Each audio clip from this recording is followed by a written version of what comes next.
India sisters kitchen சேனலுக்கு உங்களை வரவேற்பது லதாவும் அம்முவும். சென்னைன்னா நிறைய விஷயங்கள் ஞாபகத்துக்கு வரும்.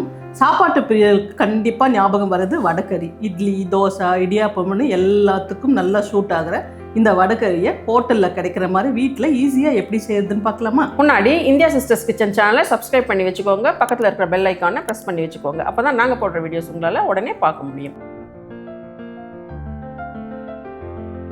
150 கிராம் கடலப்பருப்பை 4 மணி நேரம் ஊற வச்சுருக்கேங்க. இதை கொரகொரப்பாக அரைச்சிக்கணும். அதுக்கு 3 வரமிளகா, 1 டீஸ்பூன் சோம்பு, 1/2 டீஸ்பூன் உப்பு, அதில் ஊற வச்ச பருப்பு. இது நல்லா ஊறினா தான் சாஃப்டாக இருக்கும்ல வடை. ஆமாம், பருப்பு அதுக்கு தான் 4 மணி நேரம் ஊற வைக்கிறது. தண்ணி இல்லாமல் கொரகொரப்பாக அடிச்சுக்கணும். பருப்பை கொரகொரப்பாக இந்த அளவுக்கு அரைச்சி எடுத்தாச்சுங்க. இதை இப்போ இட்லி பாத்திரத்தில் வேக வைக்கணும். அதுக்கு தட்டில் லைட்டாக எண்ணெயை பூசிட்டு உருண்டை பிடிச்சி அதில் வச்சு 10 நிமிஷம் வேக வைக்கணும். இந்த மாதிரி தட்டி விட்டுட்டு இதை இட்லி பாத்திரத்தில் வச்சுக்கலாம். தண்ணி கொதிச்சுட்டு இருக்கு பாருங்கள். இப்போ இதில் பருப்பை வச்சு 10 நிமிஷம் வேக விடலாம். நல்லா தண்ணி கொதிச்சதுக்கு அப்புறம் தான் வைக்கணும். மீடியம் ஃப்ளேமில் வைக்கிறேன். 10 நிமிஷம் ஆயிடுச்சுங்க. இப்போ வெந்திருக்கான்னு பார்க்கலாம். வெந்திருக்கு. இப்போ இதை எடுத்து ஆற வைக்கலாம். அது ஆறட்டும். இதுக்கு குழம்பு ரெடி பண்ணிக்கலாம். கடாய் வச்சு அதில் ஒரு 4 டேபிள் ஸ்பூன் எண்ணெயை விட்டுக்கலாம். எண்ணெய் காஞ்சிடுச்சுங்க.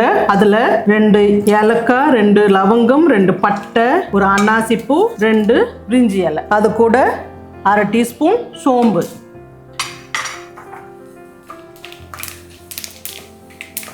பொரிஞ்சதும் கொஞ்சமாக கறிவேப்பிலை, 2 மீடியம் சைஸ் வெங்காயம் நல்லா பொடியாக அரிஞ்சு வச்சுருக்கேன். நீங்கள் பொடியாக அரிய முடியலன்னா சாப்பர் அதில் கூட அரிஞ்சுக்கோங்க. Meanwhile, வடை ஆறிடுச்சுங்க. இப்போ உதிர்த்து வச்சுக்கலாம். இந்த வடையை நல்லா ஆறினதுக்கப்புறம் ஊற்றுக்கணுங்க. அப்போ தான் குழம்புல போடும்போது இது குழையாமல் இருக்கும். சூட்லேயே நம்ம இது மாதிரி பண்ணோன்னு வச்சுக்கோங்க, கச்ச கச்சன்னு ஆகிடும். வெங்காயம் இந்த அளவுக்கு வதங்கினதும் அதில் 1/2 டேபிள் ஸ்பூன் இஞ்சி பூண்டு விழுது சேர்த்து பச்சை வாசனை போக வதக்கி விடலாம். இஞ்சி பூண்டு பச்சை வாசனை போயிடுச்சு. அது கூட ஒரு 1/2 பிடி புதினா போட்டு கலந்து விட்டு 3 மீடியம் சைஸ் தக்காளி, இதுவும் நல்லா பொடியாக அரிஞ்சு வச்சுருக்கேன். இதையும் போட்டுக்கலாம். போட்டு குழைய வதக்கி விடலாம். தக்காளி மசியாக வதக்கியாச்சு.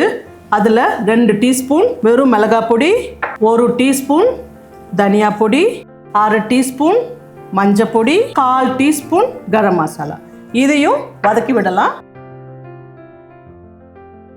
சென்னைன்னா வடகறி ஃபேமஸ்ன்னு சொன்னேன் இல்லைங்களா?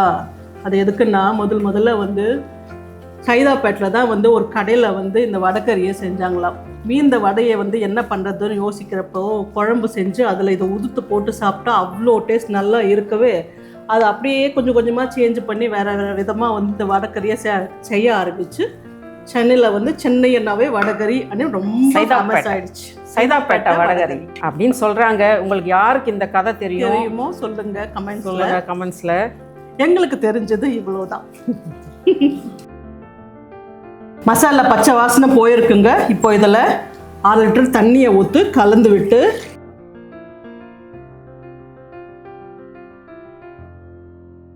ஒரு டீஸ்பூன் உப்பு போட்டு கலந்து விடலாம். நான் மாவில் வேற 1/2 டீஸ்பூன் போட்டிருக்கேங்க. ஸோ இது சரியாக இருக்கும். உங்களுக்கு இது குறைவாவோ இல்லை ரொம்பவோ தெரிஞ்சுதுன்னா அதுக்கு தகுந்த மாதிரி நீங்கள் அட்ஜஸ்ட் பண்ணிக்கோங்க.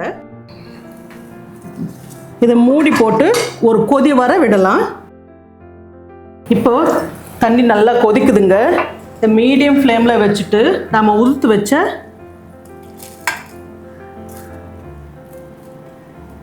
வடையை போட்டுட்டு கலந்து விட்டு ஒரு 10 நிமிஷம் மீடியம் ஃப்ளேம்லேயே வேக வைக்கலாம்.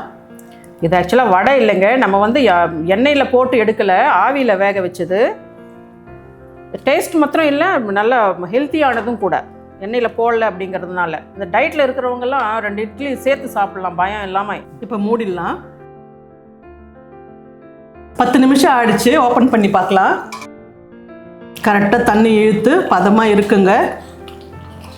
இதில் நல்லா ஒரு அரை கைப்பிடி கொத்தமல்லியை தூவிட்டு கொஞ்சமாக கருவேப்பிலையும் தூவி நல்லா கலந்து இறக்குனா வடைக்கறி ரெடி.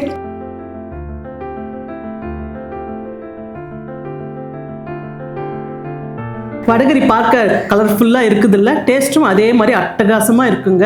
இதை அப்படியே இட்லியோடோ இல்லை இடியாப்பத்தோடோ செஞ்சு அசத்துங்க. இந்த வீடியோ உங்களுக்கு பிடிச்சிருந்தா லைக் பண்ணுங்கள், ஷேர் பண்ணுங்கள், கமெண்ட் பண்ணுங்கள். இதே மாதிரி இன்னொரு இன்ட்ரெஸ்டிங்கான ரெசிபியோட அடுத்த வீடியோவில் பார்க்கலாம். நன்றி, வணக்கம்.